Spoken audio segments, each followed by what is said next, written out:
We will hear first from Nikayah, followed by Dejan.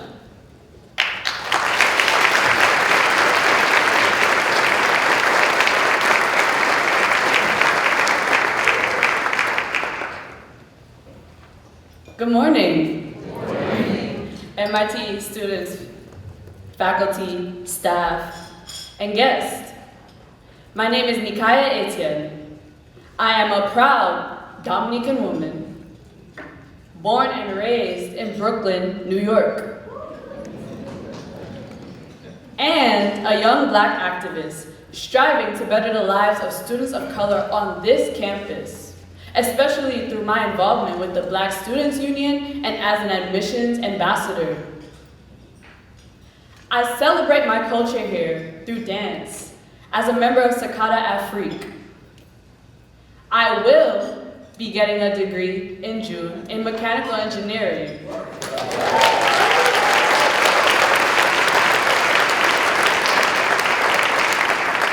But most importantly, I am a sister of Delta Sigma Theta Sorority Incorporated, a strong Black woman, and a student who continues to conquer despite being here at a predominantly white institution.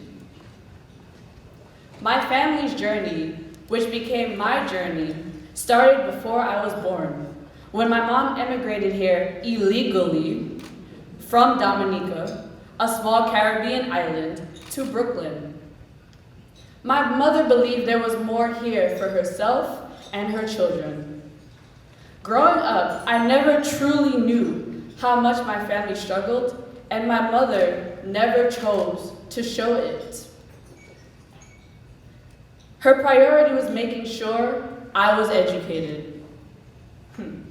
I remember during all 3 years of middle school, battling my mom to stay home from Saturday enrichment school.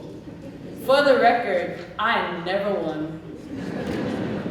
Looking back on that today, I am glad she forced me to go, because if not, I would not be standing here at MIT today.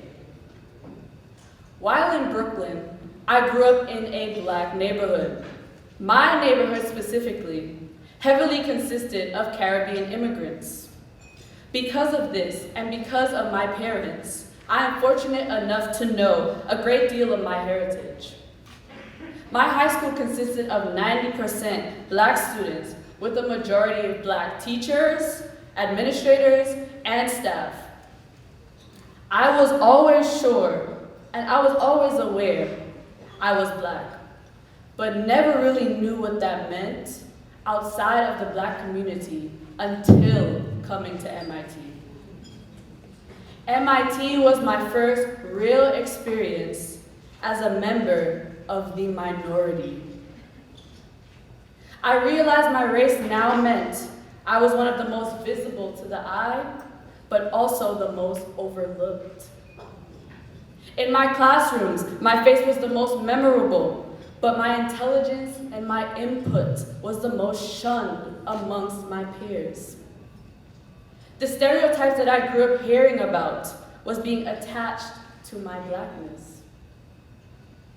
When I started to think that the few friends I made through BSU and Interface Edge was all I had, I walked into my first ever My Sister's Keeper event during spring semester of my freshman year, and was astounded walking into a room full of Black women faculty, staff, and students.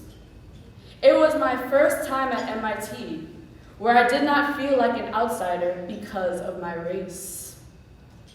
Then, when we all gathered together and did the electric slide, I knew I found my home. It was then I realized the Black women at MIT were going to be my biggest cheerleaders. After that, I frequented the Office of Multicultural Programs and the Office of Minority Education a little too much, constantly seeking their guidance and love throughout my time here. My time as an undergraduate at MIT is ending. I am leaving here with significant lessons and experiences. I leave here knowing I participated in the BSU's Black Hack twice and was one of the many students in our die-in, where I laid on the floor in Lobby 7 and shed tears for all of my people who have fallen victim to police brutality. I leave here knowing that I have grown as an activist. I leave here knowing that I want to continue to touch the lives of young boys and girls who come from similar backgrounds to me, reminding them that systematic racism and stereotypes do not define their potential. My graduation is not just any graduation. The best way to explain this is by continuing to read the lines of Dr. King's speech. So we've come to cash this check, a check that will give us upon demand the riches of freedom and the security of justice. Receiving a degree from MIT means I am finally cashing my check. I am cashing my check for my family who have held me on their shoulders throughout the 4 years, for the students of color in the class years below me, showing them that we are destined to walk across the stage with our degrees flying in our hands. And lastly, as a sign that obstacles and barriers cannot stop a strong Black woman on the rise.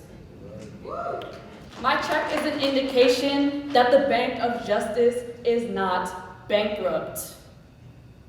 I challenge everyone sitting here and all the members of the MIT community to start making it a mission and priority of yours to aid students of color towards cashing their own checks. I challenge you to take the necessary actions to move MIT towards a more equitable community. Let our voices be heard. Do not interpret the cries of students as a cry for help, but instead a call to action. I challenge you to always provide healing spaces for students of color, not only when we are affected by something in the news. You must nurture our homes and living groups instead of disbanding them and stripping away their historic culture and memories for what you think is for the betterment of our community, but in reality ruins what we as students built for each other. I challenge you to strive toward making our presence on campus the new norm. I encourage you to ask questions to gain a better understanding of our struggles within the general MIT community. We must strive to reach the dream in unison as one body and one MIT community. Thank you.